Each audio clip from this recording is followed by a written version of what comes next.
नमस्कार दोस्तों, आप सभी का स्वागत है आपके चैनल का नाम पर जहां आपको डरावनी, रहस्यमयी और रोमांचक कहानियां सुनने को मिलेंगी। अगर आपको भूतिया किस्से, सस्पेंस और थ्रिल से भरी कहानियां पसंद हैं, तो आप बिल्कुल सही जगह पर आए हैं। हम आपको ऐसी कहानियां सुनाएंगे जो आपके रोंगटे खड़े कर देंगी और आपको सोचने पर मजबूर कर देंगी।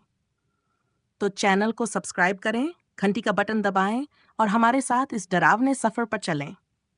अब बिना कोई देर किए चलिए शुरू करते हैं आज की कहानी। रवि एक छोटे से गांव में रहता था। उसे पुरानी हवेलियों की कहानियां बहुत पसंद थीं। गांव के पास एक खंडहर हवेली थी, जिसके बारे में कहा जाता था कि वहां जो भी रात में गया वो कभी वापस नहीं आया। रवि को इन बातों पर यकीन नहीं था। एक रात हिम्मत करके वह अपने दोस्तों को लेकर हवेली में जाने निकल पड़ा। हवेली तक पहुंचते ही एक ठंडी हवा चली और दरवाजा अपने आप चमराते हुए खुल गया। सबने एक दूसरे को देखा और अंदर कदम रखा। अंदर अजीब सा सन्नाटा था। दीवारों पर धूल जमी थी और जाले हर तरफ लटक रहे थे। तभी उन्हें हल्की सरसराहट सुनाई दी। शायद हवा का असर है, रवि ने कहा, लेकिन उसके दोस्त घबरा गए। वे जैसे ही आगे बढ़े, उन्हें एक पुराना आईना दिखा। उसमें उनकी परछाइयां अजीब तरीके से हिल रही थीं, जबकि वे स्थिर खड़े थे। अचानक आईने से एक परछाई बाहर निकल आई और हंसने लगी।